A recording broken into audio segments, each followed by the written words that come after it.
Welcome to Creating Stuff. My name is Jim, and as you can tell, we're not in the shop today. I'm outside, and actually what I have planned for this video, which is going to basically be good, bad, ugly, or whatever, is one of the videos I've done. I installed the winch on my Inferno build, and like I said, it had a couple features, and I feel like in that video I did not do a good job of really giving good video of one of the functions of it, and basically that's the guideline function. Is like I said, bottom line is when I videoed that, I was running out of time. I was tired, so it just was what it was. So there was such enough people watch that video that I think it was worth basically doing that again. But I want to do it in a way that hopefully you can see to better understand. So to start things off, this custom winch system, I'm still kind of finding a name for it, but the name I came up with it is I'm going to call it the triple action winch. And basically because I can recover myself forward, rearward, and use as a guideline function.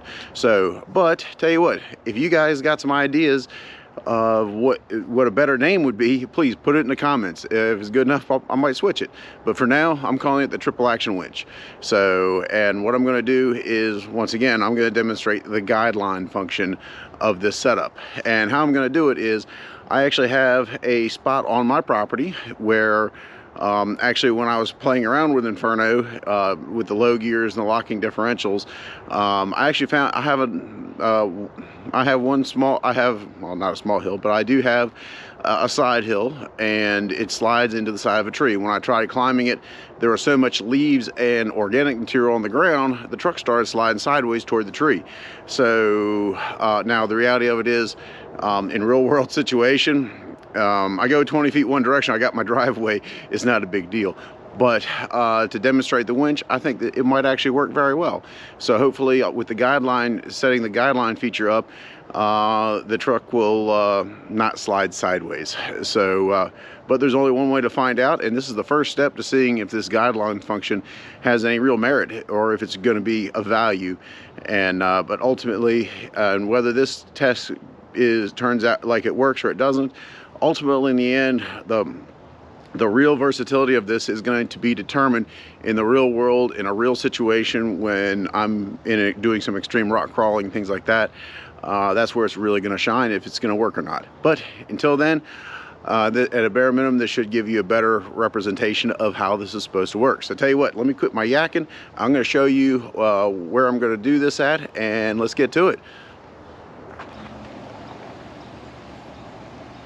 All right, this is the spot I have picked out. Basically, this is the hill. I'm actually going to be going up the hill at a 45-degree angle. It's pretty steep, and as you can see, it's got a lot of organic material which will cause me to slide. So, so the idea is I'm going to come up through here and then exit out through there. That's the plan anyways. So I'll tell you what, let me go ahead and let me go get Inferno. I'm going to get Inferno in place, and then I'm going to rig it up. So let's get to it.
All right, I got in front of it into position.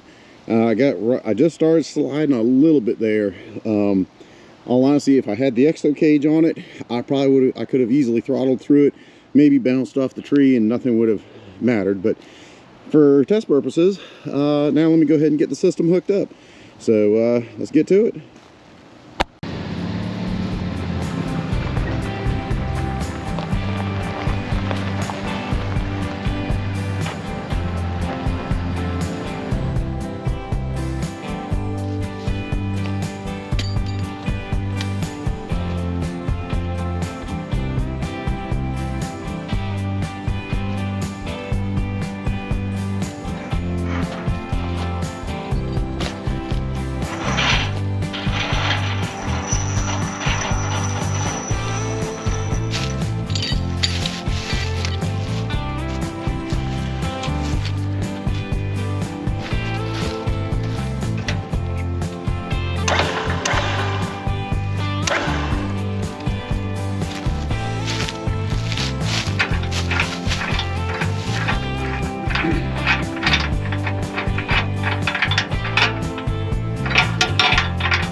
All right, I got the system all hooked up.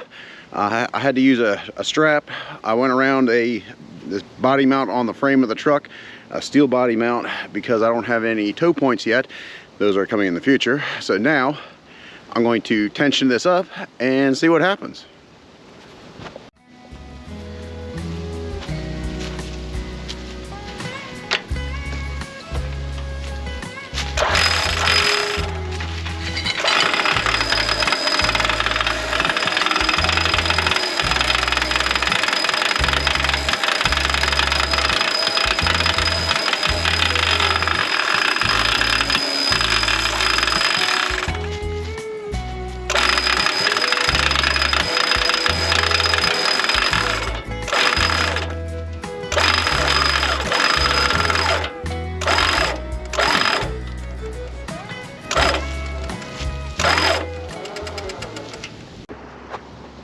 All right, I got everything hooked up. The rear snatch block I have hooked to my F-250, and then the front snatch block is on that tree all the way up there, and I got a strap around the frame. So nothing left to do but see what happens. Let's get to it.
All right, if you hadn't noticed, that actually worked very well. If you look back at the video, the rear snatch block is still down there, and the front snatch block is still up there. And although I might have hit the winch a couple of times, I could actually, I was playing around with it, is I can actually control the amount of tension that it's holding while I'm driving. So when I was off camber, I actually let the tension off, and I felt the truck lean to the side a lot, well, a little, and then I could tension it back up, and it'd pull it back down more level. And so that actually worked very well. I did not slip a single tire, idled the whole way. I used my triple low gear, worked phenomenal. So like I said, that looks like that has a lot of potential. So big things on application of it is when I actually have anchor tow points on that truck, make it a lot easier. And like I said, just figure out how to apply it better. But I think this will truly have an advantage. So tell you what, I guess I'm going to go ahead and break all this down, spool the cable back up, and I'll bring you back to close the video out. Well, this is about going to wrap this video up. The guy line feature of the triple action winch worked fantastic. I'm just beyond happy on how it worked. I think it has a real positive place that it could be used. But still, ultimately, I really need to get out into the field, into the real world of four-wheeling and rock crawling to see how it really does. Now, and like I said, there still needs to be some refinement, is because first and foremost, I am 20 feet short of cable because that winch holds 150 feet, and I wasted 20 feet of that cable running it through the truck. So when I get the final cable, I'm going to get it 20 feet longer. So I have that, And like I said, I still have to get my proper anchor points front and rear, but I'll do that when I do the exo cage and all the armor for the truck. So and then the actual application of the system, I got to get out in the real world and see how it does. And basically I need to figure out the best way to deploy it. And I can already tell one good way to do it is how I had this system set up, where I had my F-250 spool some cable out and hook the rear snatch block to that, because if I needed more room than I had, so like if I used the guideline for the full length that I had available and I still needed more, it's just very simple. Is I can just spool more cable out of the F-250 and pull my forward anchor point farther forward to or however I have to adjust it. But when I get out in the field and actually use it for real, that's going to be the real testament to see how well it works and actually the best way to use it. So but I think it definitely going to have a place. It could actually make impossible lines actually doable. And for all the naysayers out there, technically the truck still does it under its own power, because the wheels turning actually did it. The winch cable did not pull the vehicle at all. All it did was guide it and kept it from sliding off. So so that's going to be people to debate around the campfire for years to come, in my opinion. So tell you what, if you like the video, please like it and subscribe if you want to come back and see more content. And I'm really happy to share it, because I share it for you guys. I hope you get the entertainment, and basically I mean, I hope you can find something out of stuff I do that can benefit you. So, but anyways, I'm gonna leave this in this video here. So I tell you what, until next time, be creative.